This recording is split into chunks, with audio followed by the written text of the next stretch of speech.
Sciences Po. Je m'appelle Jean-Emmanuel Ray et j'ai le bonheur d'être professeur d'université à la Sorbonne, Paris 1 Panthéon-Sorbonne en droit privé, mais aussi à Sciences Po depuis une vingtaine d'années. Le cycle Actualité droit du travail, que j'anime depuis une vingtaine d'années avec la Chambre sociale à la Cour de cassation, veut faire de la veille juridique. En effet, le droit du travail est un droit vivant qui change, hélas ou tant mieux, tous les ans. Et donc, il ne suffit pas d'apprendre une bonne fois pour toutes le droit de succession, le droit des libéralités. Le droit du travail change, et évidemment, spécialement aujourd'hui, avec l'ensemble des textes liés au nouveau président Emmanuel Macron. La question qui se pose, évidemment, c'est que les lois ne dorment pas. Il y a ensuite des décrets et surtout l'application jurisprudentielle, d'où l'importance des magistrats de la Cour dans ce cycle de formation.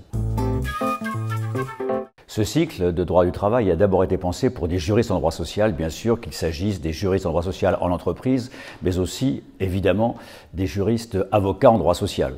Mais pas seulement, parce que dans ce groupe, il y a, c'est ce qui fait la richesse de ce groupe, des juristes en droit social, mais aussi des directeurs de ressources humaines ou des directeurs de relations sociales.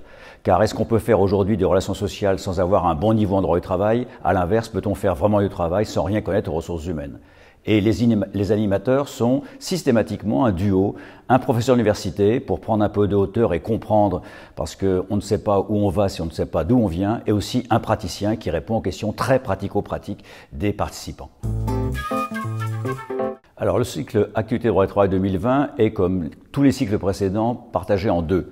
La première journée est consacrée à l'actualité jurisprudentielle légale, comme la dernière journée pour que nos participants puissent partir en vacances en disant « je suis au courant des derniers développements ».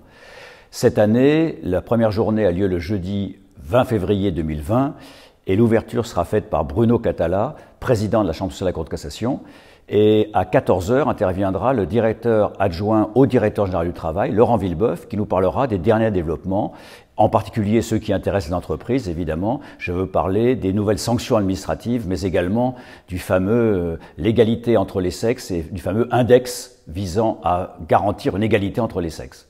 Et puis, bien sûr, avec Laurence Péco-Rivolier, membre de la Cour de cassation Chambre sociale, eh bien j'animerai le reste de la journée qui portera sur l'intégralité des arrêts qui ont été rendus entre juillet 2019 et février 2020. Ça, c'est la première journée qui est une journée finalement d'introduction générale. Et puis après, nous avons les 3 journées thématiques. La première journée thématique sera consacrée aux ruptures du contrat de travail, que ce soit la rupture conventionnelle collective, mais aussi la rupture conventionnelle homologuée, mais évidemment aussi licenciement personnel, licenciement économique. Elle sera animée par Christophe Radet, professeur à Bordeaux, et maître Boulanger, avocate au barreau de Paris. Ça, c'était la seconde journée. La troisième journée sera consacrée le 23 avril au rapport collectif de travail. Ce n'est peut-être pas la peine d'insister parce que pour la première fois depuis environ 60 ans, nous avons changé radicalement d'institution puisque nous sommes passés de DP, CHSCT, comité d'entreprise à l'unique comité social et économique. Et là interviendra l'empereur de la négociation collective, je veux parler de mon cher collègue Paul-Henri Antoine Mattei, dont la faconde n'est plus à démontrer et la scientificité exceptionnelle, avec Laurence Péco-Rivolier qui est toujours membre évidemment de la Chambre sociale de la Cour de cassation. Enfin, l'avant-dernière journée thématique, ce sera la journée de mai, qui sera consacrée à un thème très sensible aujourd'hui, la santé et la sécurité de l'entreprise. Il s'agira moins de santé physique, comme dans l'ancien temps, la révolution industrielle, mais aussi surtout de santé mentale, de harcèlement sexuel, de harcèlement managérial, mais aussi des vieilles questions, des vieilles nouvelles questions que sont l'inaptitude, par exemple.